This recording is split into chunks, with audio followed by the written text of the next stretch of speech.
আমাদের জীবনে এমন অনেক ঘটনাই কিন্তু ঘটে যে ঘটনাটা অন্য কোনো একটা ঘটনার উপর নির্ভরশীল। যেমন আজকে যদি বাবা আসেন তাহলে সিনেমা দেখতে যাব, আজকে যদি রামিম আসে তাহলে আমরা ফুটবল খেলতে যাব।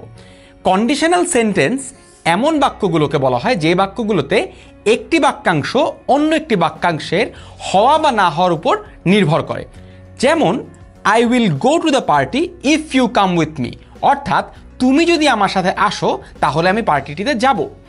If I had money I would buy an iPhone, আমার যদি টাকা থাকতো তাহলে আমি একটা আইফোন কিনতাম। এখানে দেখতে পাচ্ছ যে দুটো বাক্যেই একটি করে কন্ডিশন বা শর্ত রয়েছে এবং অন্যদিকে রয়েছে একটি কনসিকোয়েন্স বা ফলাফল। কন্ডিশনাল সেন্টেন্স বুঝতে হলে কোনটি কন্ডিশন এবং কোনটি কনসিকোয়েন্স এইটা বোঝা কিন্তু খুব ইম্পর্টেন্ট।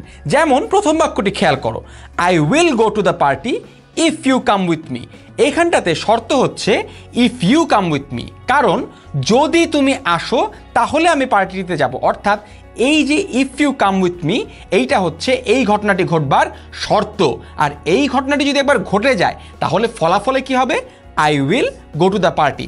অর্থাৎ I will go to the party হচ্ছে তোমার কনসিকোয়েন্স বা ফলাফল। এই কন্ডিশন এবং কনসিকোয়েন্স মিলে যে বাক্যটি হয় তাই হচ্ছে কন্ডিশনাল সেন্টেন্স। কন্ডিশনাল সেন্টেন্সের ক্ষেত্রে আমাদের যে জিনিসটি বুঝতে হবে তা হচ্ছে কন্ডিশনস কত প্রকার।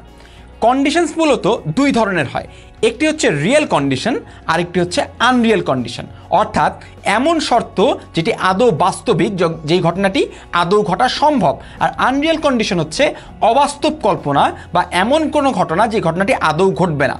পরবর্তীতে আনরিয়েল কন্ডিশনেরও দুটো ক্লাসিফিকেশন রয়েছে, একটি প্রেজেন্ট আনরিয়েল কন্ডিশন আর একটি পাস্ট আনরিয়েল কন্ডিশন। পরবর্তী ভিডিওগুলোতে আমরা এর প্রত্যেকটির বিস্তারিত বর্ণনা লক্ষ্য করব।